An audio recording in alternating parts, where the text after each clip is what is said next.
Price lord brothers and sisters. இன்னைக்கு நம்ம ஒரு மெசேஜ்குள்ள போகலாம். போகிறதுக்கு முன்னாடி நம்ம அடிக்கடி ஒரு ஒரு விஷயம் நமக்கு தோன்ற விஷயம், சில சில நேரங்கள் நம்ம மனுஷங்களா இருக்கிறதுனால நிறைய விஷயங்களை சில டைம் ஒரு பாவங்கள் ஏதாவது விஷயம் பண்ணிக்கிட்டே இருப்போம் நம்ம. ஆனால் நம்ம என்ன பண்ணுவோம், பாவம் நமக்கே தெரியும், என்ன உணர்த்திடுவாரு, இது பாவம், இதுக்கு மன்னிப்பு கேளு, நம்ம போய் மன்னிப்பு கேட்போம். பட் அதை செய்யக்கூடாதுன்னு நினைச்சு அதை அறிக்கை விட்டு பண்ணிட்டு விட்டுருவோம். ஆனால் திருப்பி கொஞ்ச நாள் திருப்பி அதே பாவத்துக்குள்ளே வருவோம். அப்போ என்ன, அது ஒரு பாவத்தை பண்ண பண்ண திருப்பி திருப்பி போய் மன்னிப்பு கேட்குறோம், திருப்பி பண்றோம், இப்படியே ஒரு சைக்கிள் மாதிரி போயிட்டு இருக்கு. பட் அந்த அதாவது செஞ்ச பாவத்தை திருப்பி பண்ணிட்டு போய் நம்ம பண்ற விஷயம் வந்து கரெக்டா, ஏன் அப்படி நடக்குது அப்படின்றத வசனத்தின் மூலமா பார்க்கலாம். இது எப்படி அப்படின்னா, மன்னிப்பு கேட்டு பிறகு அதே பாவங்களை மீண்டும் செய்யாமல் இருக்கிறது எப்படி அப்படின்ற டாபிக்ல இன்னைக்கு நம்ம வசனங்களை பார்க்க போறோம். இது ரொம்ப ஒரு டாபிக், சிம்பிள் டாபிக். ஆனா வசனத்தோட பார்க்கும்போது நமக்கு தெரியும் எங்க நம்ம தப்பு, நம்ம வாழ்க்கையில் நம்ம தப்பு விடுறோம், நம்ம ஏன் அடிக்கடி அதே பாவத்தை திருப்பி திருப்பி நம்ம போய் மன்னிப்பு கேட்டு நம்ம செய்யறோம் அப்படின்றது நமக்கு தெரியும். ஸோ அதை நம்ம தெரிஞ்சுக்கிட்டாவே அந்த பாவத்தை நம்ம செய்ய மாட்டோம், அதை விட்டு வெறுக்கிறதுக்கு நம்ம கரெக்டா இருப்போம் அப்படின்றத பார்க்கலாம். முதலாவது இந்த ஸ்ட்ரகிள், அதாவது பாவத்துல எப்படி நம்ம வந்து சிக்கி மாட்டிக்கிட்டு இருக்கோம் அப்படின்றது நம்ம தெரிஞ்சுக்கணும். ரோமர் 7ஆம் அதிகாரம் 15வது வசனத்தை வாசிக்கலாம். எப்படியெனில் நான் செய்கிறது எனக்கே சம்மதி இல்லை, நான் விரும்புகிறதை செய்யாமல் நான் வெறுக்கிறதையே செய்கிறேன். ஆமென். ஆமென்.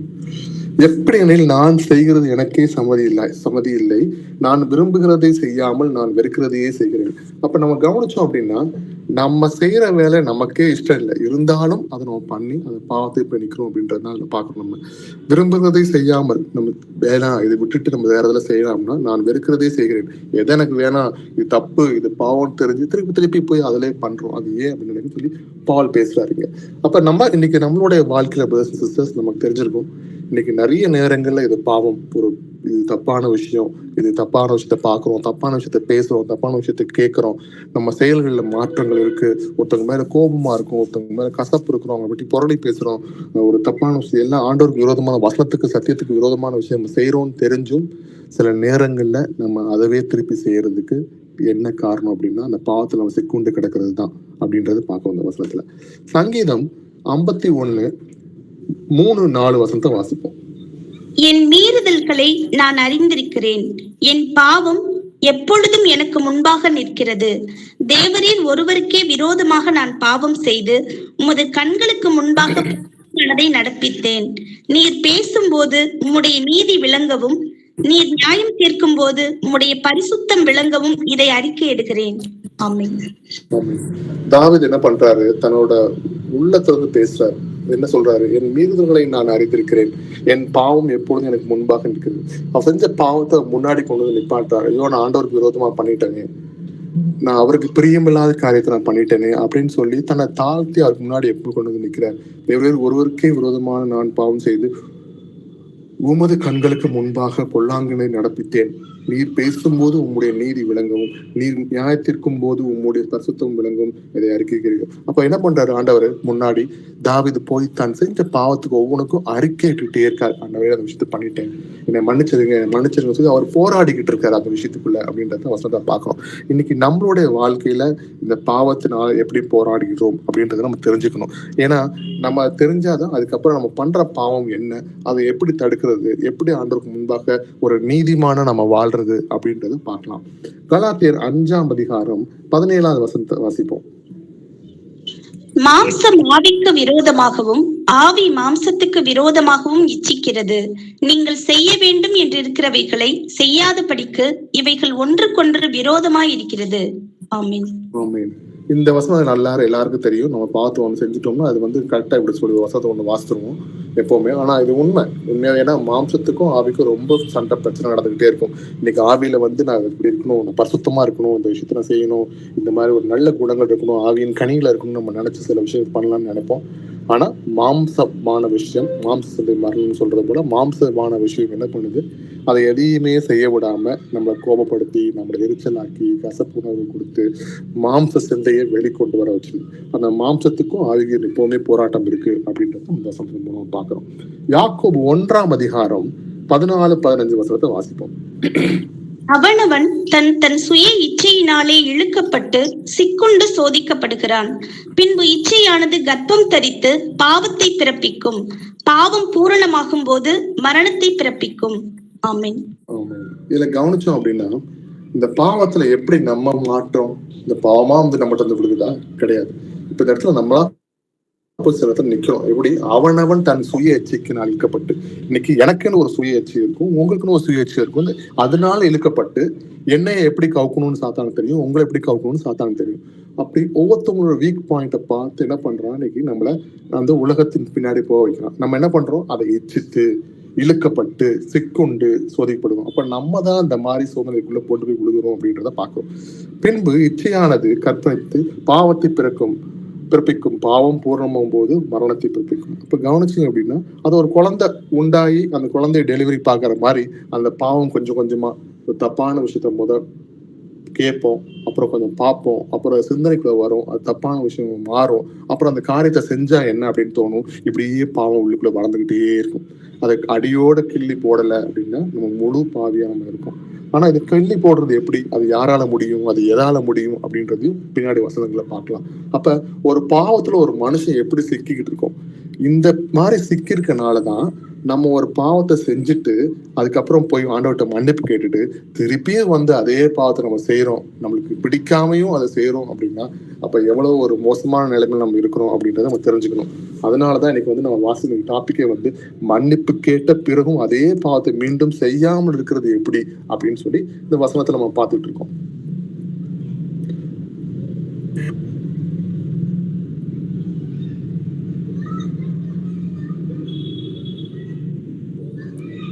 ஒன்னு பேதுரு 2ஆம் அதிகாரத்துல 11வது வசனத்தை வாசிக்கலாம்.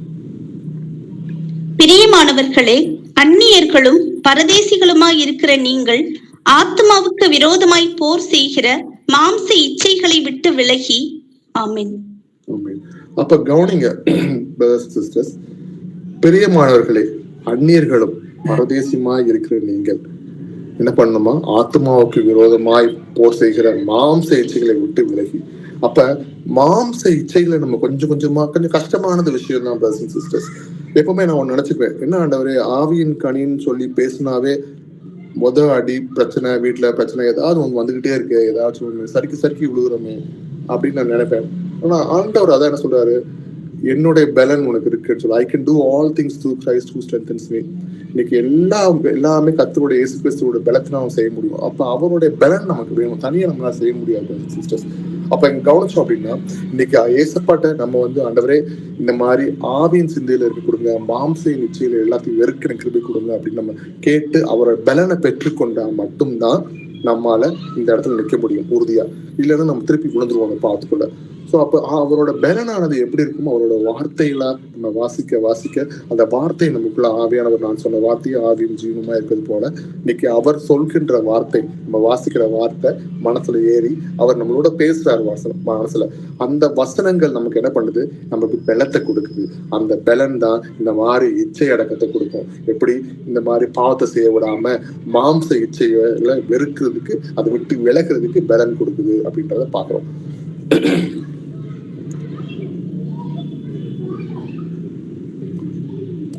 இவ்வளவு நேரம் எப்படி பாவத்துல நம்ம போராட்டம் இருக்கு அப்படின்றத பார்த்தோம். இப்ப பாவத்துக்கு நம்மளுக்கு பாவத்தை நம்மளுக்கு நல்லா தெரிஞ்சிருச்சு. அந்த பாவத்துக்கு நம்ம மன்னிப்பு கேட்கணும். அந்த மன்னிப்பு கேட்கறது எப்படி ஒரு பவர்ஃபுல்லான ஒரு விஷயம் அப்படின்றத நம்ம தெரிஞ்சுக்கணும். எவ்வளவு ஒரு பயங்கரம், ஒரு பராக்கிரமான ஒரு விஷயம் மன்னிப்பு கேட்கறது அப்படின்றத நம்ம தெரிஞ்சுக்கணும். முதலாவதாக 1 யோவான் 1:9 வாசிக்கலாம். 1 யோவான் 1:9. நம்முடைய பாவங்களை நாம் அறிக்கையிட்டால் பாவங்களை நமக்கு மன்னித்து எல்லா அநியாயத்தையும் நீக்கி நம்மை சுத்திகரிப்பதற்கு அவர் உண்மையும் நீதியும் உள்ளவராய் இருக்கிறார். ஆமென். நம்முடைய பாவங்களை நாம் அறிக்கையிட்டால், அப்ப நம்ம போய் ஆண்டவருக்கு முன்பாக நம்மளோட பாவத்தை சொல்லணும் வாயை திறந்து. எப்படி? ஆண்டவரே, நம்ம தனிமையில இருக்கும்போது ஆண்டவர்கிட்ட சொல்லணும், ஆண்டவரே இந்த பாவத்தை பண்ணிட்டேன், ஏதோ பண்ணிட்டேன் ஆண்டவரே, பாவத்தை பண்ணிட்டேன் உங்களுக்கு தெரியும் ஆண்டவரே அப்படின்றது கிடையாது.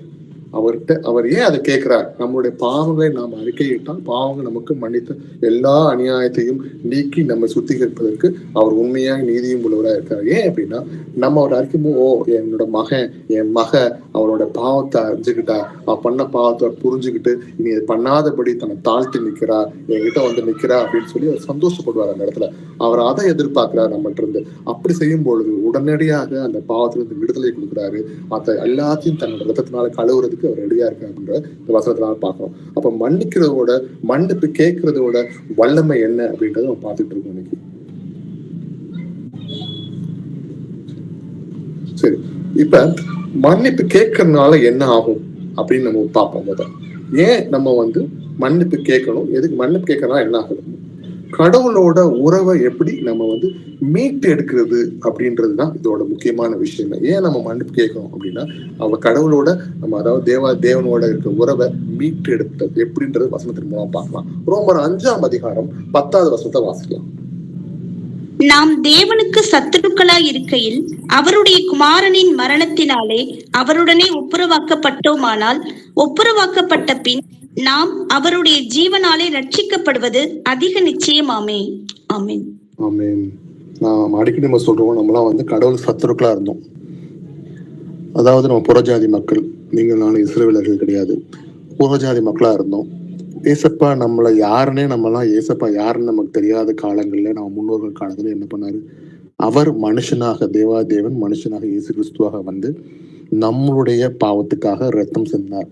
உங்களுடைய பாவம் என்னுடைய பாவம் கழுவப்படணும் அப்படின்னு நேசித்தார். அன்பு, அந்த அன்கண்டிஷனல் லவ் காட்டி என்ன பண்ணாரு, தன்னுடைய ரத்தத்தை சிந்தி நம்மளுடைய பாவத்தை கழுவினாரு பார்க்கிறோம். அதான் நாம் தேவனுக்கு சத்துருக்களா இருக்கையிலே அவருடைய குமாரன் மரணத்தினாலே அவருடனே ஒப்புரவாக்குவது. இன்னைக்கு நம்ம சத்துருக்களா இருந்தவங்களை 2 பேரையும் சமாதானப்படுத்தி வச்சவர் யாரு அப்படின்னு கேட்டோம்னா, இயேசு கிறிஸ்து ரத்தம் நம்ம சமாதானப்படுத்த வச்சு ஒப்புரவாக்கப்பட்டதன்படி நாம் அவருடைய ஜீவனாலே ரசிக்கப்படுவது அதிக நிச்சயமே அப்படின்றாங்க. இன்னைக்கு நம்ம ஏன் அவர்கிட்ட மன்னிப்பு கேட்கிறோம் அப்படின்னா, இன்னைக்கு அவர் நம்ம சத்துருக்களா இருக்கும்போது அவரை மன்னிச்சாரு. திருப்பி பாவத்தினால் இருக்கும்போது கூட அவர் என்ன பண்றோம், நம்ம மன்னிப்பு கேட்கும்போது அவருடைய மகளாக நம்ம அழைக்கிறார். இந்த இடத்துல நம்ம மன்னிப்பு கேட்கல அப்படின்னா நம்ம பாவிகளாக இருப்போம், பாவத்துக்கு கீழே இருப்போம், சாத்தானுடைய பிள்ளைகளா இருப்போம். ஆனா மன்னிப்பு கேட்டு உணர்ந்துக்கும் போது என்ன ஆகுது அப்படின்னா, அவர் ரத்தம் சிந்தினது இன்னைக்கும் உங்களுக்கும் எனக்காக திருப்பி சிந்தப்படுது அப்படின்றத நம்ம பார்க்க வந்த இடத்துல 2 கொரிந்தியர் 5ஆம் அதிகாரம் 18-19 வசனத்தை வாசிப்போம். இவைகள் எல்லாம் தேவனாலே உண்டாயிருக்கிறது. அவர் இயேசு கிறிஸ்துவை கொண்டு நம்மை தம்மோடே ஒப்புரவாக்குதலின் ஊழியத்தை எங்களுக்கு ஒப்பு கொடுத்தார். அதென்னவெனில், தேவன் உலகத்தாருடைய பாவங்களை எண்ணாமல் கிறிஸ்துவுக்குள் அவர்களை தமக்கு ஒப்புரவாக்குதலின் உபதேசத்தை எங்களிடத்தில் ஒப்புவித்தார். ஆமென். ஒரு அருமையான வசனம். இவைகள் எல்லாம் தேவனாலே உண்டாயிற்று. அவர் இயேசு கிறிஸ்துவை கொண்டு நம்மை தம்மோடு ஒப்புரவாக்கி. இன்னைக்கு பிதாவாகிய தேவன் என்ன பண்றாரு, இயேசு கிறிஸ்துவின் மூலமாக இன்னைக்கு நம்ம சத்துருக்களா இருந்த நம்மளை அவரோட ஒப்புரவாக்கி சமாதானப்படுத்தி அவர் பிள்ளைகளா மாத்தி ஒப்புரவாக்குதலின் ஊழியத்தை, அதே மாதிரி அந்த ஒப்புரவாக்கலின் ஊழியத்தை எங்களுக்கு ஒப்படைச்சிருக்காரு. இன்னைக்கு நமக்கு அதான் கொடுத்துருக்காங்க. பிரதர்ஸ் அண்ட் சிஸ்டர்ஸ், இன்னைக்கு ஏன் நம்ம போய் ஒவ்வொரு வீடுகளா போய் காஸ்பல் சொல்றோம், ஒவ்வொருத்தவங்களும் பாக்குறவங்களாம் காஸ்பல் சொல்றோம்? அது காரணம், அவங்க சாத்தானின் பிள்ளைகளா இல்லாதபடி, சாத்தானுக்குள் கையில ஒப்படைக்கப்படாத பிள்ளைகளா இருக்கக்கூடாதுன்றதுக்காக இயேசு கிறிஸ்துக்குள்ள அவங்களை ஆண்டவரை பற்றி சொல்லி அவங்கள அந்த பாவத்திலிருந்து மீட்டு ஏசப்பா கையோட நம்ம சேர்த்து வைக்கிறோம். ஒப்புரவாக்குதலின் ஊழியத்தை நம்ம செஞ்சுக்கிட்டு இருக்கோம் அப்படின்றத பார்க்கிறோம். அதனால தேவன் உலகத்தாருடைய பாவங்களை எண்ணாமல், தேவன் என்ன பண்ணிருக்காரு, இன்னைக்கு உலகத்துல இருக்க ஒவ்வொருத்தவங்களுடைய நம்மளுடைய பாவங்களை எண்ணாமல் கிறிஸ்துவுக்குள் அவர்களுடைய நமக்கு ஒப்புரவாக்கி இயேசு கிறிஸ்துவின் ரத்தத்துக்குள்ள கழுவப்பட்டனால ஒப்புரவாக்குதல் உபதேசத்தை எங்களுக்கு ஒப்புவித்தார் அப்படின்னு போட்டு. அப்ப இதுதான் இன்னைக்கு நம்ம சொல்ல வேண்டிய விஷயம். அதனால கிறிஸ்தவர்கள் நம்ம போய் ஒருத்தவங்களை பார்க்கும்போது சொல்லுவாங்க, இயேசு உங்களை நேசிக்கிறார், உங்களுக்காக அவர் ரத்தம் சிந்தினார், உங்களுக்காக சிலுவையில மறிச்சார், உங்களுக்காக அவர் எல்லா பாவத்தையும் கழுவினார் அப்படின்னு போய் சொல்றது. இந்த ஒப்புரவாக்கின் ஊழியம் எதுக்கு? நம்மள பாவத்திலிருந்து விலக்கி கூட்டு வந்து இயேசு கிறிஸ்து உண்மையான தேவன், இயேசு கிறிஸ்து அவர் தான் சொல்லி நம்மளுக்கு சொல்றதுக்காக கூட்டு வர ஒரு விஷயம். இன்னைக்கு அந்த காரியத்தை நம்ம செய்யறோமான்னு பார்க்கணும் பிரதர்ஸ் அண்ட் சிஸ்டர்ஸ். இந்த காரியத்துலதான் ஏன் மன்னிப்பு அப்படின்றது முக்கியமான விஷயமா இருக்கு. மன்னிப்பு கேட்கணும். நம்ம தவறுகள் செஞ்ச போது அதை உணர்ந்து மன்னிப்பு கேட்கும் போது இத்தனை விஷயம் நமக்குள்ள நடக்குது. சரி, அடுத்த என்ன விஷயம் நடக்குது அப்படின்னா, சுத்திகரிப்பும் புதுப்பித்தலும் நமக்கு நடக்குது மன்னிப்பு கேட்கும்போது இயேசுப்பாட்ட. அப்ப என்ன பண்றோம்? கிளென்சிங் அண்ட் ரெனிவல், சுத்திகரிப்பும் மற்றும் புதுப்பித்தல் நம்ம மனசுல நடக்குது அப்படின்றத பார்க்கணும். எப்படி நடக்குது பிரதர் அப்படின்னு கேட்டா, சங்கீதம் 51 அதிகாரம் 2வது வசனத்தை வாசிக்கலாம். என் அக்கிரமம் நீங்க என்னை முற்றிலும் கழுவி என் பாவமற என்னை சுத்திகரியும். ஆமென். தாவீது தவறு பண்ணிட்டு வந்து நிக்கிறாரு, அவருக்கு உணர்த்தப்படுறாரு. அப்புறம் என்ன பண்றாரு தாவீது? தன்னை தாழ்த்தி கடவுள்கிட்ட கேட்கிறாரு, என் அக்கிரமம் நீங்க என்னை முற்றிலும் கழுவி, என்னை முழுச கழுவி, என் பாவத்தை என்னை சுத்திகரியும், பாவமர என்னை சுத்திகரியும் அப்படின்னு சொல்றாரு. இப்ப ஒரே ஒருத்தரால தான் அந்த பாவமர சுத்திகரிக்க முடியும். அவர் யாருன்னா இயேசு கிறிஸ்துவாலதான். அவர் சிந்தின ரத்தத்தினால மட்டும்தான் நம்ம செய்ய முடியும். அப்ப நம்ம செய்ய வேண்டிய ஒரு விஷயம் என்னன்னா, நம்ம பாவத்துல இருக்கிறோம் அப்படின்னா அதை உணர்ந்து உடனே தேவன்கிட்ட வந்து அதை அறிக்கையிட்டு அதை விட்டுட்டு ஆண்டவர்கிட்ட மன்னிப்பு கேட்கும் பொழுது என்ன ஆகுதுன்னா, நம்ம சுத்திகரிக்கப்படுகிறோம். அப்ப நம்மளுக்குள்ள ஒரு சுத்திகரிப்பு நடக்குது. அது மட்டும் இல்லாம நம்ம புதுப்பிக்கப்படுறோம், புது மனுஷனாக மாறுறோம் அப்படின்றத பாக்குறோம். 1 யோவான் 1 அதிகாரம் 9வது வசனத்தை வாசிக்கலாம்.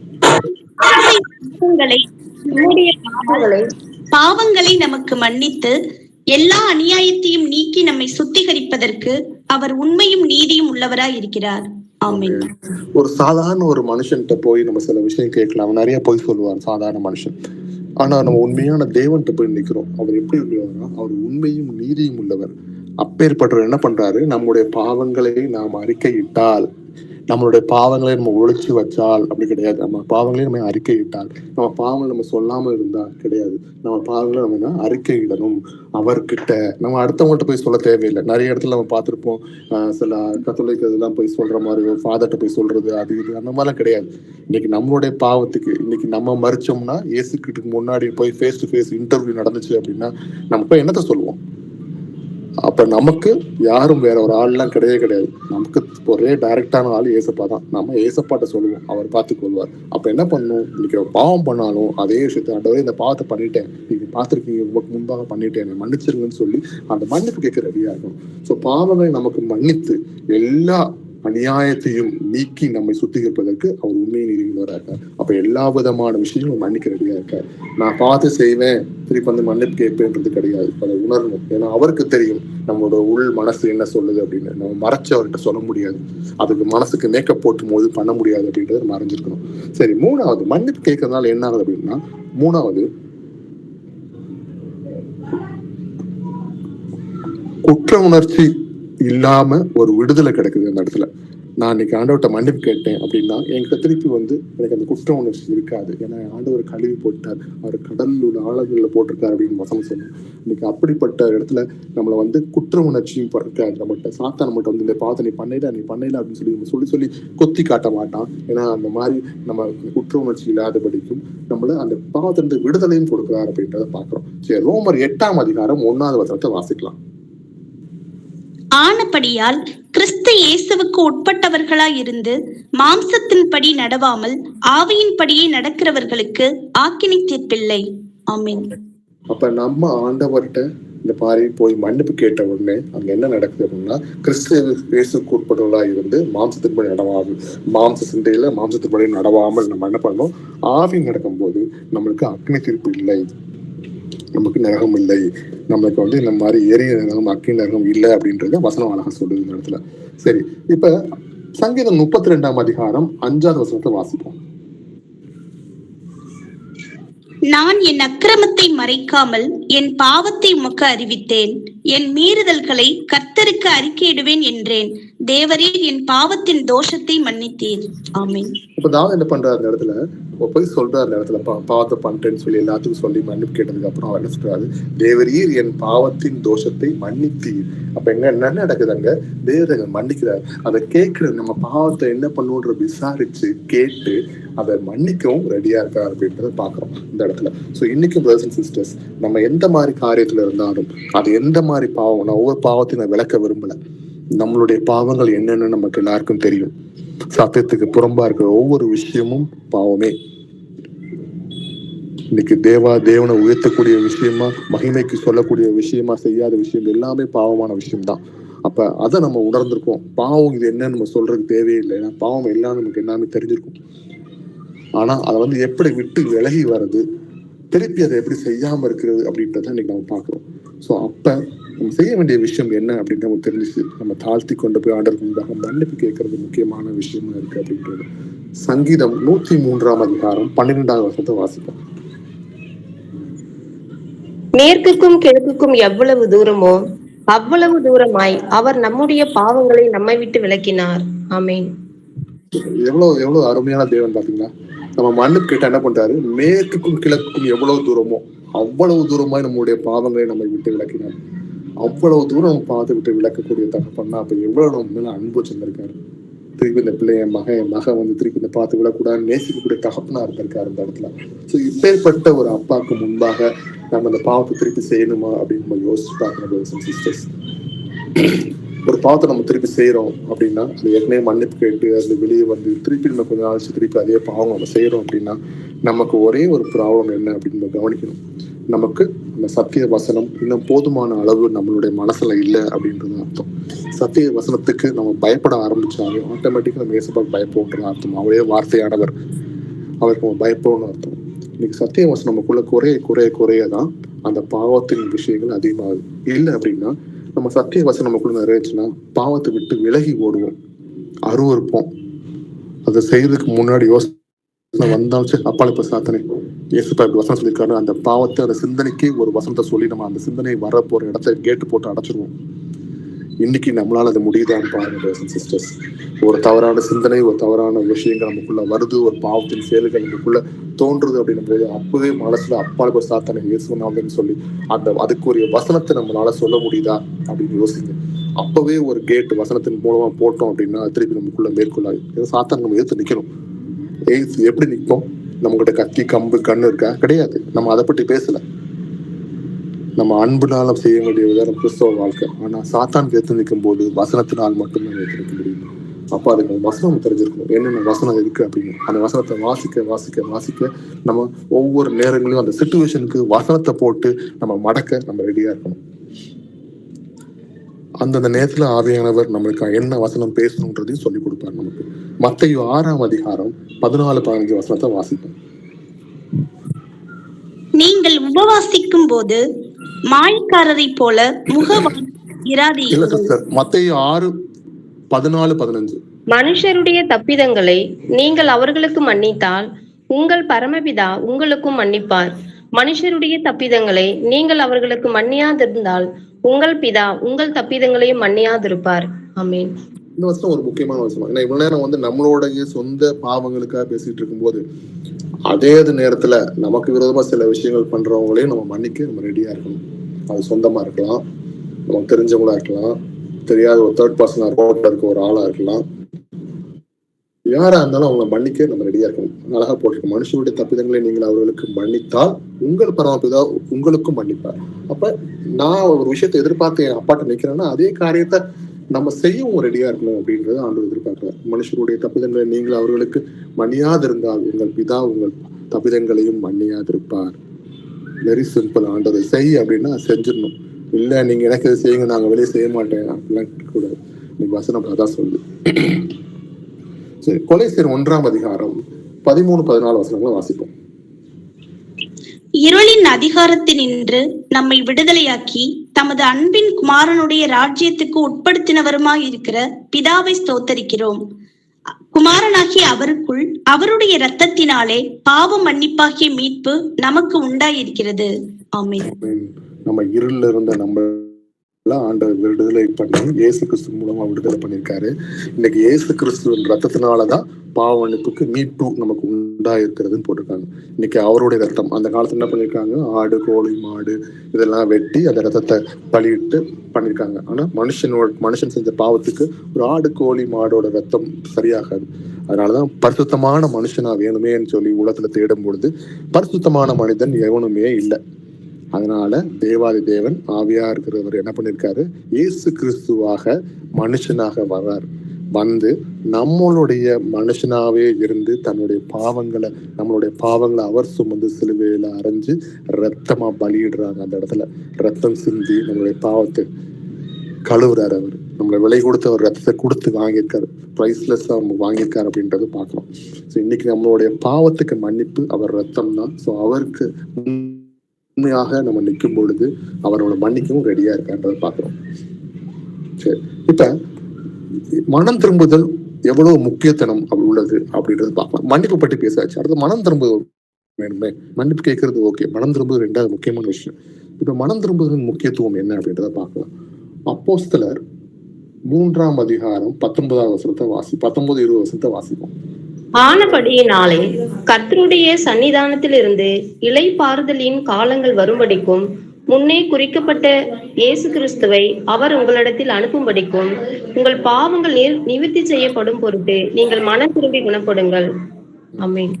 அப்ப நம்ம மன்னிப்பு கேட்கறது எவ்வளவு முக்கியமான விஷயமா இருக்கும், அதே விட இன்னும் அதிகமாக அந்த மன்னிப்பு கேட்டோம் அவ்வளவுதான் எனக்கு ஆண்டவர் மன்னிச்சிட்டாருன்னு சொல்லி திருப்பி அதே பார்த்து புதுசா போய் நம்ம செய்யாம என்ன பண்ணணும் அப்படின்னா, அவ்வளவு தப்பன்ட்டனே, ஏசப்பாக்கு முன்பாக நான் பண்ணிட்டேன்னு சொல்லி என் அப்பாவை நான் துக்கப்படுத்திட்டேனே, அவரை அழ வச்சிட்டேனேன்னு சொல்லி நம்ம யோசிக்கும் பொழுது நம்ம அந்த பாவத்திலிருந்து வெளியே வர்றதுக்கு நம்மளால முடியும். அந்த பாவத்திலிருந்து வெளியே வரணும் அப்படின்னா நம்ம மனம் திரும்பணும்.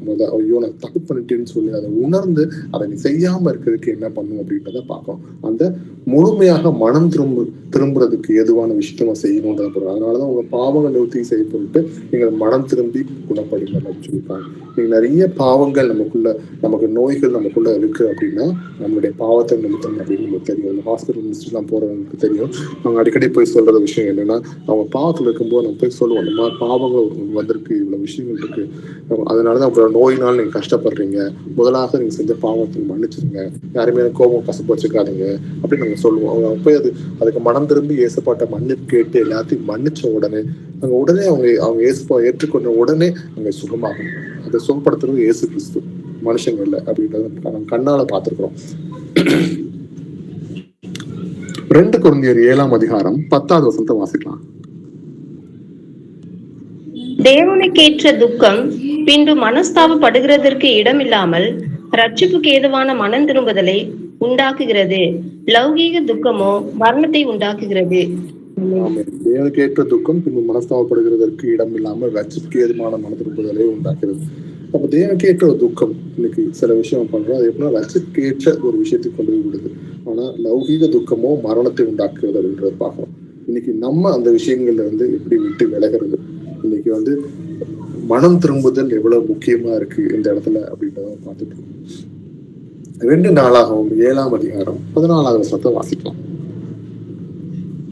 என் நாமம் தரிக்கப்பட்ட என் ஜனங்கள் தங்களை தாழ்த்தி ஜெபம் பண்ணி என் முகத்தை தேடி தங்கள் பொல்லாத வழிகளை விட்டு திரும்பினால் அப்பொழுது பரலோகத்தில் இருக்கிற நான் கேட்டு அவர்கள் பாவத்தை மன்னித்து அவர்கள் தேசத்துக்கு சேமத்தை கொடுப்பேன். ஆமென். அப்ப ஆண்டவர் அழகா சொல்லியிருக்காரு, நீ எப்படி மனம் திரும்பணும் அப்படின்றதுக்கு ஒரு அழகாக வசனம் நம்ம 2 நாளாவதுல பார்க்கணும். அந்த இடத்துல என் நாமம் தரிக்கப்பட்ட என் ஜனங்கள், ஆல்ரெடி சொல்லிட்டாரு, என் ஜனங்கள்னு சொல்லிட்டாரு, அவருடைய பிள்ளைகள் அப்படின்னு சொல்லிட்டாரு. தங்களை தாழ்த்தி, அப்ப என்ன எதிர்பார்க்கிறாரு, அவங்க பிள்ளைகளா இருக்கோம் நம்ம அப்படின்ற போது நமக்கு எல்லாம் தெரியும், நம்ம எல்லாம் ஏசப்பா பிள்ளைகள் அப்படின்றது தெரியும். இன்னைக்கு நம்ம தவறுகள் பண்ணாலும் நம்ம இருந்து என்ன எதிர்பார்க்கிறாரு, தங்களை தாழ்த்தி ஜெபம் பண்ணி என் முகத்தை தேடி தங்கள் பொல்லாத வழிகளை விட்டு திரும்பினால் அப்பொழுது பரலோகத்திற்கு இருக்கிற நான் கேட்டு அவர்கள் பாவத்தை மன்னித்து அவர்கள் தேசத்தை சேமத்தை கொடுப்பேன் அப்படின்னு சொல்லியிருக்காரு. இன்னைக்கு ஆண்டவர் இன்னைக்கு என்ன பண்றாரு, இன்னைக்கு மன்னிக்கணும் இல்லைன்னா அப்படி பண்ணணும் இதை பண்ணணும் அவர் கேட்கல. இன்னைக்கு என்ன பண்றாரு, நீ எனக்கு இவ்வளவு பணத்தை கொடு, எனக்கு இவ்வளவு காணிக்க போடு, என்னோட சர்ச்சை அப்படி கட்டு அப்படின்னு அவர் கேட்கல. அதை கேட்கறவங்க எல்லாம் மனுஷங்களா இருப்பாங்க. இன்னைக்கு அவர் வசனம் எவ்வளவு கிளியரா போட்டிருப்பாங்க, என் ஜனங்கள் தங்களை தாழ்த்தி ஜெபம் பண்ணுன்னு அப்படின்னு கேட்டிருக்காரு. ஜெபம் பண்ண நம்மளால முடியும் இன்னைக்கு எல்லாராலையும். 2வது என்ன கேட்கிறாரு, என் முகத்தை தேடி. இன்னைக்கு அவரோட சமூகத்தை தேட நம்ம ரெடியா இருக்கணும். தங்கள் பொல்லாத வழிகளை விட்டு திரும்பினால், அப்ப நம்மளோட பாவங்களை விட்டு பொல்லாத வழிகளை விட்டு திரும்பினால், இது பாவம் வந்ததே எனக்கு தெரியுது, என்னை மன்னிச்சிருன்னு சொல்லி மனம் திரும்பி என்ன பண்றோம், அப்பொழுது அவர் என்ன பண்றாரு, நம்மள பரலோகத்துல இருக்கிற நான் கேட்டு அவர் சொல்றாரு, பரலோகத்துல இருந்து உங்க ஊர் விஷயத்தை கேட்டு உங்க தேசத்துக்கு நான் சேமத்தை கொடுப்பேன்னு சொல்றாரு. இவ்வளவுதான் ஆண்டவர் கேட்கிறாரு.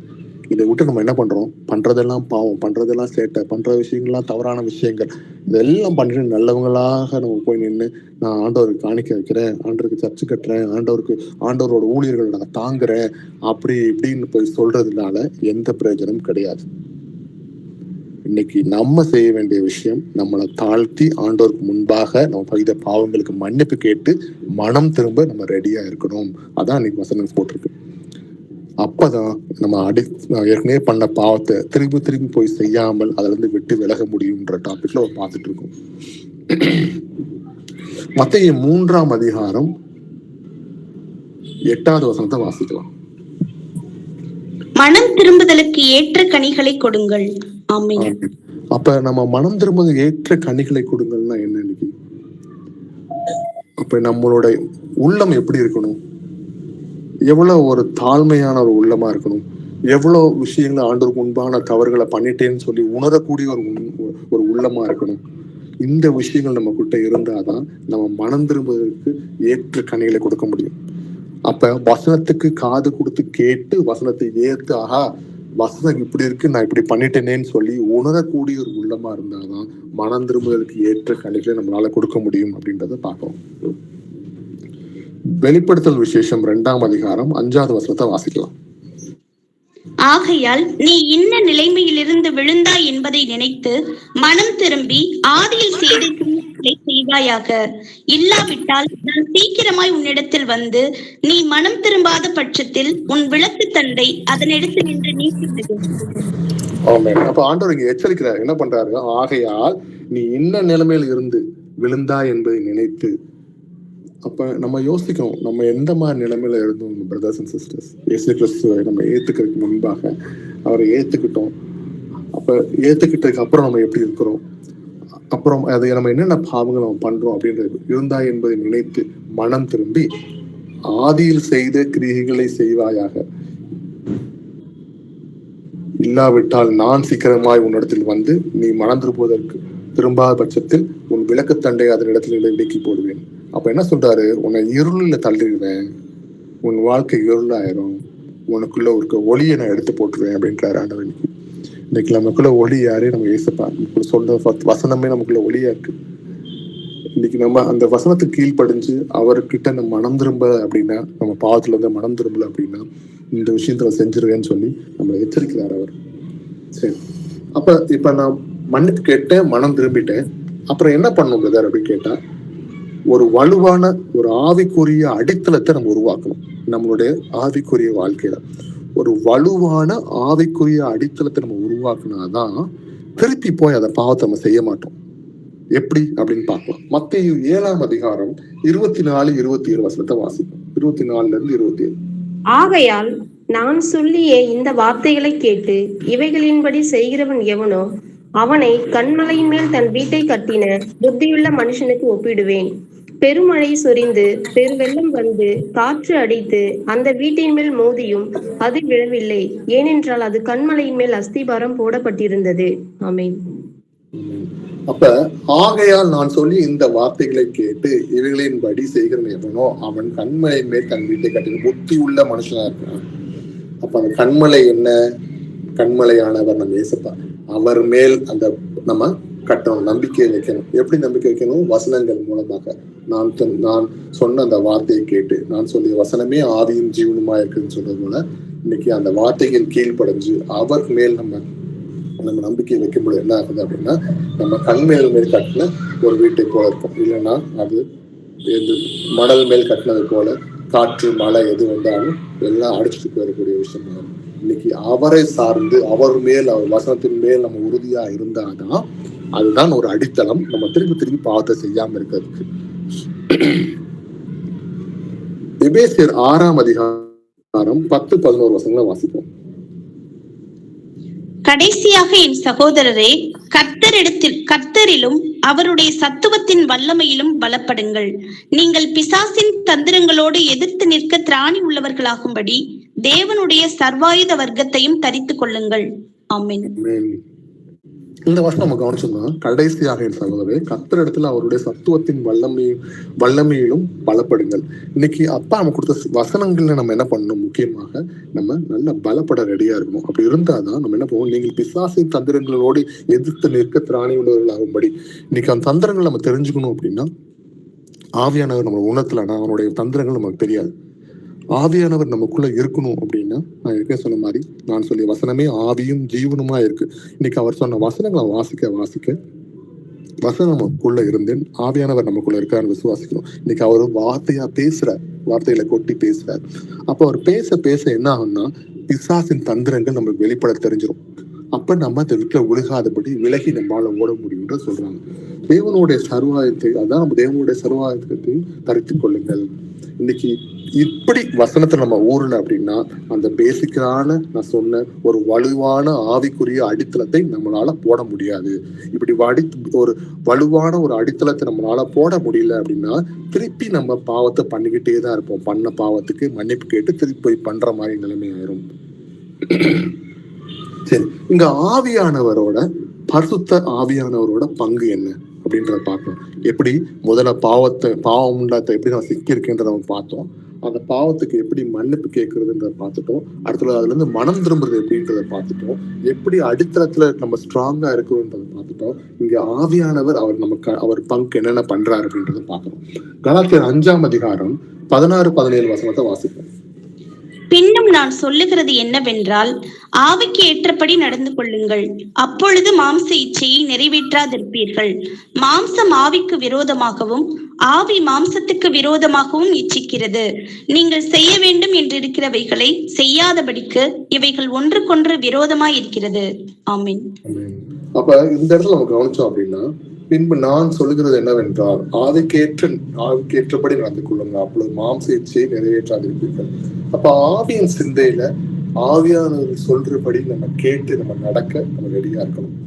அப்படி இல்லை, அவர் நமக்குள்ள இல்லை அப்படின்னா, நமக்கு இல்லை இல்லாம போவார். எப்படி அப்படின்னு கேட்டோம்னா, நம்ம வசனங்கள் நம்ம வாசிக்கல, அது படம் கேட்கல அப்படின்னா, நம்ம கீழ்ப்படிதல் இல்லாம இருந்துச்சு அப்படின்னா அவர் நமக்குள்ள இருக்க வாசம் பண்ண முடியாது. இன்னைக்கு அவர் நமக்குள்ள இருந்து ஒவ்வொரு விஷயங்களும் சொல்லி கொடுக்க என்ன ஆகும்னா, மாம்சம் ஆவிக்கு விரோதமாகவும் ஆவி மாற்றத்துக்கு விரோதமாக இச்சிக்கிறது. நீங்கள் செய்ய வேண்டிய என்னவென்றவர்களை செய்யாதபடிக்கு இவைகள் ஒன்றுக்கொண்டு விரோதமாக. அப்ப இன்னைக்கு அவருடைய பலன் நமக்குள்ள இல்லை அப்படின்னா நம்மளால எதுவுமே செய்ய முடியாது. அவர் ஆவியானவர் நமக்குள்ள இருந்து ஆவியின் சிந்தையில நம்ம நடக்க வைக்கிறார். இதுல ஏதாவது விஷயம் மாறுச்சு அப்படின்னா மாம்ச சிந்தையில நம்ம விழுந்து பாவத்தை திருப்பி செய்யக்கூடிய ஒரு வேலையாகி போயிடும் இந்த இடத்துல. ரோமர் 8ஆம் அதிகாரம் 13ஆவது வசனத்தை வாசிக்கலாம். மாம்சத்தின்படி பிழைத்தால் சாவீர்கள், ஆவியினாலே சரீரத்தின் செய்கைகளை அழித்தால் பிழைப்பீர்கள். ஆமென். மாம்சத்தின்படி பிழைத்தால் சாவீர்கள். மாம்சத்தின் பிரகாரம் பார்த்தோம்னா நமக்கு நிரந்தரமான ஒரு சாவு கிடைக்குது. அந்த சாவு எப்படிப்பட்டது அப்படின்னு நமக்கு தெரிஞ்சிருக்கு. ஆனா ஆவியினாலே சரீரத்தின் செய்கைகளை அழித்தால் பிழைப்பீர்கள். இன்னைக்கு ஆவியானவர்களுடைய பலனால நம்ம ஆவியின் சிந்தையில் நம்ம இருந்தோம்னா நம்ம பிழைப்போம், நித்திய ஜீவனுக்குள்ள போவோம் அப்படின்றத நம்ம பாக்குறோம். சரி, நமக்கு சில விஷயங்கள், நமக்கு சில பொறுப்புகள் இருக்கு. இதுல எப்படி அந்த பொறுப்பு இருக்கு அப்படின்றத பார்க்கலாம். என்ன அப்படின்னா, யாக்கோபு 5ஆம் அதிகாரம் 16ஆவது வசனத்தை வாசிக்கலாம். நீங்கள் சொஸ்தமடையும்படிக்கு உங்கள் குற்றங்களை ஒருவருக்கொருவர் அறிக்கையிட்டு ஒருவருக்காக ஒருவர் ஜெபம் பண்ணுங்கள். நீதிமான் செய்யும் ஊக்கமான வேண்டுதல் மிகவும் பலனுள்ளதா இருக்கிறது. ஆமென். அப்ப நம்ம பாவத்தை உணர்ந்து அது மன்னிப்பு கேட்டு அதை அறிக்கையிட்டு விடும்போது என்ன ஆகுது அப்படின்னா, நமக்கு முக்கியமா செய்ய வேண்டிய விஷயம் என்னன்னா, நீங்கள் சொஸ்தமாகும்படிக்கு, ஏன்னா நம்ம பாவத்துல இருந்து விலகிறோம் அப்படின்னா அதை மன்னிப்பு கேட்கும்போது பாவத்தினால வந்த வியாதிகள் மூலமாகணும். உங்கள் குற்றங்களை ஒருவருக்கொருவர் அறிக்கையிட்டு ஒருவருக்காக ஒருவர் ஜெபம் பண்ணுங்கள். நீதிமான் செய்யும் ஊக்கமான வேண்டல் மிகவும் பலனுள்ளதா இருக்குதுன்னு சொன்னாங்க. அப்ப அவர் நம்ம என்ன பண்றாரு, நம்ம ஜெபத்தை கேட்க ரெடியா இருக்காரு. நம்ம ஜெபத்தின் மூலமாக நம்மளுக்கு பதில் கொடுக்கவும் நம்மளை ஆசீர்வதிக்கும் ரெடியா இருக்காரு அப்படின்றத பாக்குறோம். பிரசங்கி 4ஆம் அதிகாரம் 9-10 வசனத்தை வாசிக்கலாம். ஒண்டியாய் இருப்பதிலும் இருவர் கூடியிருப்பது நலம். அவர்களுடைய பிரயாசத்தினால் அவர்களுக்கு நல்ல பலன் உண்டாகும். ஒருவன் விழுந்தால் அவன் உடனாலே அவனை தூக்கி விடுவான்.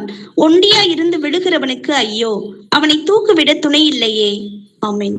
இன்னைக்கு இந்த மாதிரி ஒரு வசனம் தான் பிரதர்ஸ் அண்ட் சிஸ்டர்ஸ் நம்மள இன்னைக்கு நம்ம ஒன்றா நம்ம வந்து நம்ம கேதரிங்க்கு யூஸ்ஃபுல்லா இருக்கு, சபை கூடுதலுக்கு யூஸ்ஃபுல்லா இருக்கு. யாராவது ஒரு பிரதரோ சிஸ்டரோ தாங்க விழுந்துராதபடி நம்ம ஒருத்தவங்க கொடுத்தது நம்ம ஊக்கமா நின்று ஆவிக்குரிய வாழ்க்கையை நடத்தி செல்றதுக்கு உதவி செய்யணும். இன்னைக்கு யாராவது ஒருத்தவங்க கஷ்டப்படுறாங்க, அவங்களால நின்று அவங்களால ஒரு ஜெபம் செய்ய முடியல, அவங்க வாழ்க்கையில போராட்டங்கள் இருக்கு, ஆவியானவர் ஒரு துணை வேணும் தேவைப்படுது, அப்ப அவங்க ஆண்டவர் பற்றி நம்ம சொல்லணும் அப்படின்னா நம்ம அவங்களை தேற்றி கொடுக்கறதுக்கு நம்ம ரெடியா இருக்கணும்ன்றத பார்க்கணும். சரி, இப்ப இவ்வளவு நேரம் வந்து நம்ம பார்த்த மாதிரி பாவத்தின் காரணம் என்ன, எப்படி பாவத்துக்கு நம்ம ரிப்பன் பண்ணணும், அதை எப்படி விட்டு விடணும் அப்படின்றதெல்லாம் பார்த்துட்டோம். இப்ப வந்து மனசை வந்து புதுப்பிக்கல. நம்மளோட மனசை புதுப்பிக்கல அப்படின்னா பழைய காரியங்கள், பழைய செஞ்ச பாவங்கள் மைண்ட்ல வந்துகிட்டே இருக்கும். அதை செய்யின்னு சொல்லி நம்மளை புஷ் பண்ணிக்கிட்டே இருக்கும். நம்ம பழைய பாவத்துல இருந்து வெளியே வரணும், புது மனுஷனாக ஆண்டவருக்குள்ள இருக்கணும் அப்படின்னா நம்ம என்ன பண்ணணும் அப்படின்றத பார்க்கலாம். ரோமர் 12ஆம் அதிகாரம் 2வது வசனத்தை வாசிக்கலாம். நீங்கள் இந்த பிரபஞ்சத்துக்கு ஒத்த வேஷம் தெரியாமல் தேவனுடைய நன்மையும் பிரியமும் பரிபூரணமுமான சித்தம் இன்னதென்று பகுத்தறியத்தக்கதாக உங்கள் மனம் புதிதாகிறதினாலே மறுரூபமாகுங்கள். நீங்கள் இந்த பிரபஞ்சத்துக்கு ஒத்த வேஷம் தெரியாமல் சொன்ன மாதிரி ஆவியின் சிந்தை நம்ம இருக்கணும். நம்ம மாம்ச சிந்தை மாறணும். மாம்ச சிந்தை எல்லாமே வேஸ்ட். அப்ப இந்த உலகத்துக்கு ஒத்த வேஷம் போடாம, இங்க உலகத்துல இருக்கிற எல்லாமே மாம்ச சிந்தையான விஷயங்கள்ல நடந்துகிட்டு இருக்கு அப்படின்றது தெரியும். அப்படி இருக்கும்போது உலகத்துக்கு ஒத்த வேஷம் போடாமல் சில விஷயங்களை காம்ப்ரமைஸே ஆகாம இயேசுக்குள்ள நம்ம வாழணுன்றதான் பேசிக்கா சொல்ல வரேன் பிரதர்ஸ் அண்ட் சிஸ்டர்ஸ். அப்ப என்ன பண்ணணும் அப்படின்னா, இதுக்கு ஒத்த வேஷம் போடாமல் தேவனுடைய நன்மையும் பிரியமும் பரிபூர்ணம் சித்தம் இன்னதென்று, அவருக்கு எது நன்மை எது பிரியும் உள்ள விஷயங்கள், பரிபூர்ணமான சித்தம் என்னென்று இன்னதென்று பகுத்தறியத்தக்கதாக, அதை அறிஞ்சு கொள்ளத்தக்கதாக, இயேசு கிறிஸ்துவோட சித்தம் என்னென்று தெரிஞ்சு கொள்றதுக்கு ஏத்தாப்புல உங்கள் மனம் புதியதாகிறதுனாலே மறுரூபமாகுங்கள். அப்ப அவரோட சிந்தை எப்படி இருக்கு, கிறிஸ்துவின் சிந்தை எப்படி இருக்கு அப்படின்னு நம்ம தெரிஞ்சுக்கணும். இன்னைக்கு நம்மளை குறித்து அவர் நமக்கு என்ன சித்தம் வச்சிருக்காரு, அவர் பிளான் என்னன்றதை நம்ம தெரிஞ்சுக்கணும். அப்படின்னா அவரை பற்றி நம்ம இன்னும் வாசிக்கதை நம்ம அறிந்து கொள்ள முடியும். அவர் நமக்குள்ள பேசுவார், ஆவியானவர் வந்து வசனத்தினால வார்த்தையினால பேசுறதுக்கு அவர் ரெடியா இருக்கார். அப்ப இதெல்லாம் செய்யும் போதுதான் நம்ம மனம் எப்படி ஆகும், புதிதாகி மாறுபூர்வமாகுங்கள் அப்படின்னு சொல்லி வசனம் சொல்லுது. இப்படி செய்யறதாக நம்ம மனசு புதுப்பிக்கப்படுது அப்படின்றத பாக்குறோம். பாவத்திலிருந்து விலகி புதுப்பிக்கப்படுது. சரி, பிலிப்பியர் 4ஆம் அதிகாரம் 8வது வசனத்தை வாசிக்கலாம். கடைசியாக சகோதரரே, உண்மை உள்ளவைகள் எவைகளோ, ஒழுக்கம் உள்ளவைகள் எவைகளோ, நீதி உள்ளவைகள் எவைகளோ, கற்புள்ளவைகள் எவைகளோ, அன்புள்ளவைகள் எவைகளோ, நற்கீர்த்தி உள்ளவைகள் எவைகளோ, புண்ணியம் எதுவோ, புகழ் எதுவோ, அவைகளையே சிந்தித்துக் கொண்டிருங்கள். ஆமீன். அப்ப மேற்க சொன்ன மாதிரி நம்ம மனசை புதுசா வச்சுக்கணும். அப்படி வைக்கல அப்படின்னா திருப்பி பழைய பாவத்தின் சிந்தனை வரும். பழைய பாவத்தின் நிமிஷங்களே நம்ம யோசிச்சு அதிலே போய் விழுவோம். அப்ப நம்மளோட சிந்தை எப்படி இருக்கணும் அப்படின்னா, கடைசியாக சகோதரர்களே, உண்மை உள்ளவைகள் எவைகளோ, எது உண்மையான விஷயம், எது சத்தியம், ஒழுக்கம் உள்ளவைகளோ, எது ஒழுக்கமான விஷயம், கிறிஸ்துவுக்குள் எது ஒழுக்கமான விஷயங்கள், நமக்குள்ள ஒழுக்கங்கள் தேவைப்படுதா, ஸ்பிரிச்சுவல் டிசிப்ளின் தேவைப்படுதா, இந்த மாதிரி நம்மளை ஆராய நம்ம ரெடியா இருக்கணும். நீதி உள்ளவைகள் எவைகளோ, கற்புள்ளவைகள் எவைகளோ, அன்பு உள்ளவைகள் எவைகளோ, நற்கீர்த்தி உள்ளவைகள் எவைகளோ, எவ்வளவு அருமையான விஷயங்கள்லாம் கொடுத்துருக்காங்கல்ல. நீதி உள்ளவைகள், கற்புள்ளவைகள், அன்புள்ளவைகள், நற்கீர்த்தி உள்ளவைகள் எவைகளோ, புண்ணியம் எதுவோ, புகழ் எதுவோ, அவைகளையே சிந்தித்துக் கொண்டிருங்கள். அப்ப நம்மளோட சிந்தை எப்படி இருக்கணும், ஆவியிலான சிந்தையா இருக்கணும். அந்த சிந்தை எப்படிப்பட்ட சிந்தையா இருக்கணும், உண்மைகள், ஒழுக்கமும், நீதியும், அன்பும், நற்கீர்த்தியும், ஒவ்வொரு விஷயங்களும் யோசிச்சு நம்ம யோசிக்கும் பொழுது அதை நடக்கிறதுக்கு பிரயாசப்படும் போது இந்த பாவ சிந்தனை நமக்குள்ள நுழையாது. இதை விட்டுட்டு நான் பாவம் பண்ணிட்டேன், ஆண்டவர்கிட்ட மன்னிப்பு கேட்டேன், மனம் திரும்பிட்டேன்னு சொல்லிட்டு வேற உலக பிரகாரமான விஷயம், உலகத்துக்கு ஒத்த வேஷம் போடுற மாதிரி உலக காரியங்களை நம்ம ரொம்ப சிந்திச்சாலோ, உலக காரியங்களுக்கு ஒவ்வொரு ஸ்டெப்ஸா கிறிஸ்துவுக்குள் இருந்து பண்ணக்கூடிய விஷயங்களை பண்ணிதான் ஆகணும். ஃபார் எக்ஸாம்பிள், உலகத்துல நம்ம இருக்கிறதுனால. ஆனா அதை விட்டுட்டு கிறிஸ்துவுக்குள் இல்லாத சில விஷயங்கள் உலகத்தை நாடி நம்ம போகும் பொழுது நம்மளோட சொந்த இச்சையினாலே நம்ம அந்த பாவத்தை இழுத்து சிக்கொண்டு போயிடுறோம் அப்படின்றத ஞாபகம் வச்சுக்கணும். அப்ப செஞ்ச பாவத்தையே போய் திருப்பி செய்யறோம் அப்படின்றது நமக்கு தெரியும். அப்ப நம்ம செய்ய வேண்டிய ஒரு விஷயம், நம்ம மேலானவைகளை சிந்திக்க நம்ம ரெடியா இருக்கணும். எப்படி உண்மையானவைகளை சிந்திக்க ரெடியா இருக்கணும், ஒழுக்கமுள்ளவைகளை சிந்திக்க ரெடியா இருக்கணும்ன்றத பார்த்துட்டு இருக்கோம். சரி, இப்ப இயேசு கிறிஸ்துவோட சத்தம், அவருடைய குரலை கேட்கறதா இருக்கட்டும், அவர் பேசுற விஷயங்களா இருக்கட்டும், சாத்தான் பேசுற விஷயங்களா இருக்கட்டும், இதை நம்ம எப்படி அறிந்து அதன் பிரகாரம் நம்ம வந்து இந்த பாவத்திலிருந்து விலகி நிற்கிறது அப்படின்றத பார்க்கலாம். யோவான் 10ஆம் அதிகாரம் 27வது வசனத்தை வாசிப்போம். என் ஆடுகள் என் சத்தத்துக்கு செவி கொடுக்கிறது, நான் அவைகளை அறிந்திருக்கிறேன், அவைகள் எனக்கு பின் செல்லுகிறது. ஆமென். ஆமென். இன்னைக்கு ஆண்டவர் சொல்ல, என் ஆடுகள் என் சத்தத்துக்கு செவி கொடுக்கிறது. எது என்ன சத்தம்? ஆண்டவர் என்ன சத்தம் கொடுத்திருக்காரு அப்படின்னு நம்ம யோசிக்கலாம். நான் அவைகளை அறிந்திருக்கிறேன், அவருக்கு தெரியும் எதுன்னு. அவைகள் எனக்கு பின் செல்கிறது. வெரி சிம்பிள் இல்ல? இன்னைக்கு ஆண்டவர் வசனத்தினால நம்மளுக்கு சில காரியங்களை சொல்லியிருக்கிறார். அவர் சத்தமிட்டு சொல்லியிருக்கிறார் அந்த வசனத்துல. இன்னைக்கு அந்த வசனத்தை நம்ம கேட்டிருந்தோம்னா நாம அவர்களை அறிஞ்சு, இயேசுப்பாவை அறிஞ்சு என்ன பண்றோம், அவரோட சத்தத்துக்கு பின் செல்ல நம்ம ரெடியா இருக்கோம். அவருக்கு பின்னாடி நம்ம செல்ல முடியும் அப்படின்றத பார்க்கிறோம்.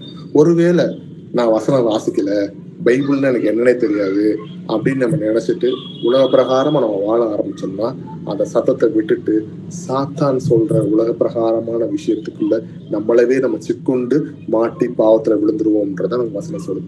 என் ஆடுகள், இன்னைக்கு நம்மள இயேசுப்பாவோட ஆடுகள், அவர் தான் நமக்கு நல்ல மேய்ப்பனா இருக்கிறார்.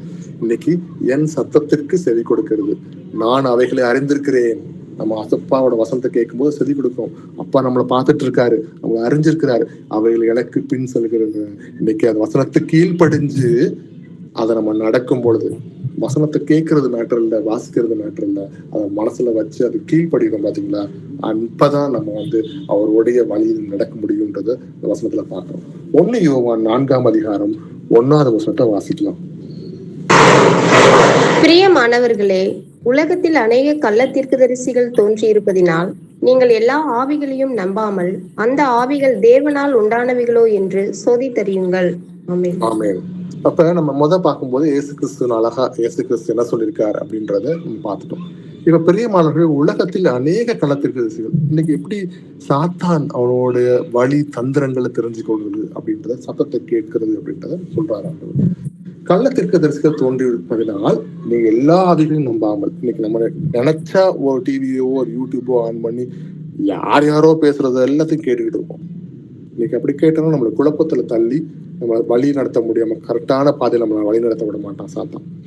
இன்னைக்கு என்ன பண்றோம், நீங்கள் எல்லா ஆவிகளையும் நம்பாமல், எல்லா விஷயங்களும் நம்பாம அந்த ஆவிகள் தேவனால் உண்டானவைகளோ என்று சோதித்தறியுங்கள். இன்னைக்கு சோதிச்சு பாருங்கன்னு சொல்றாரு. அப்ப வசனம் எப்படி சோதிச்சு பார்ப்பீங்க? நீங்க ஒரு நல்ல ஆவிதான் பேசுறாங்கன்னு வசனத்துக்கு கரெக்டான விளக்கங்கள் கொடுக்குறாங்களா?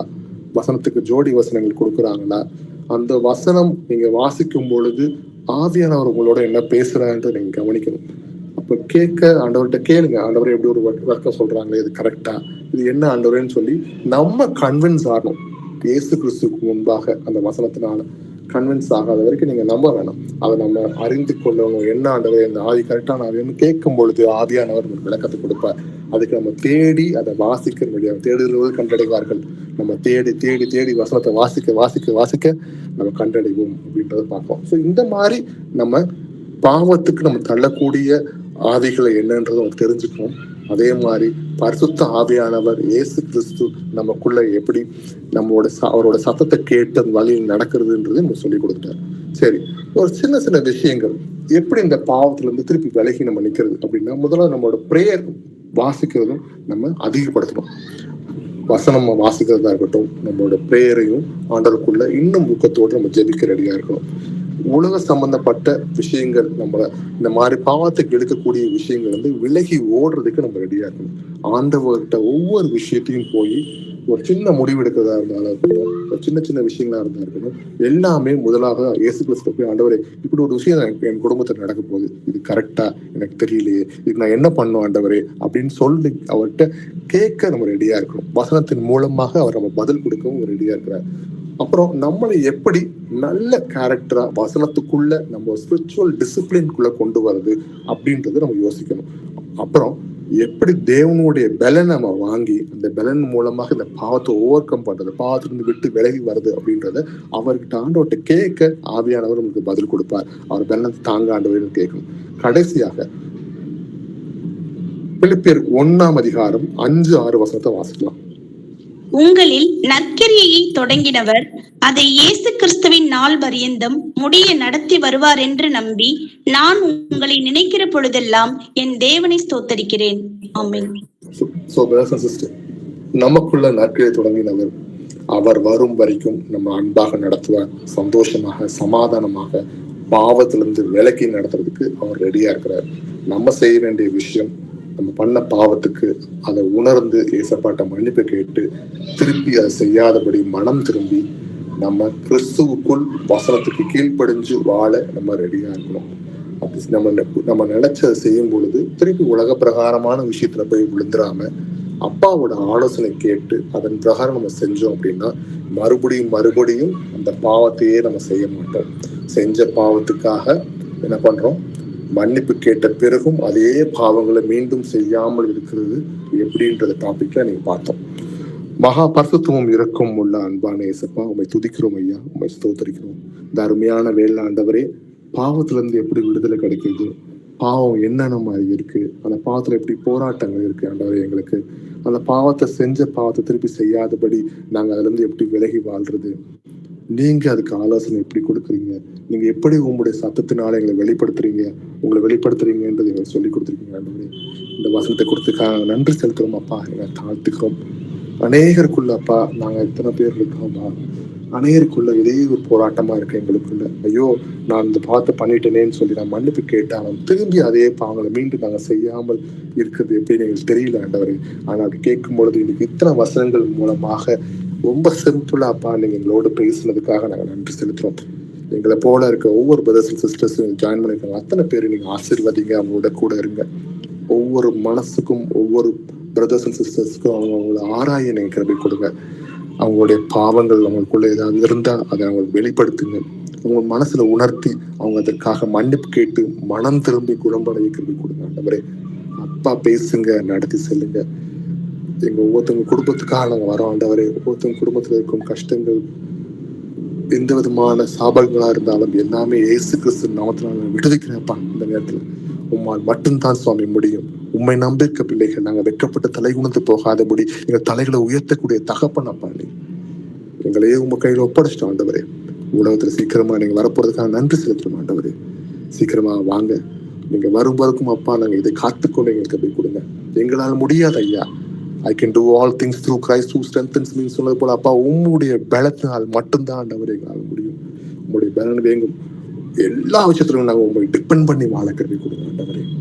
போராட்டத்திலே உண்மை டிபெண்ட் பண்ணி வாழ கருவி கொடுங்க. ஒவ்வொரு நேரத்திலும் எங்களுக்கு நல்லொழுக்கத்தை சொல்லிக் கொடுங்க. ஆவிக்குரிய டிசிப்ளின் எங்களுக்கு சொல்லிக் கொடுங்க.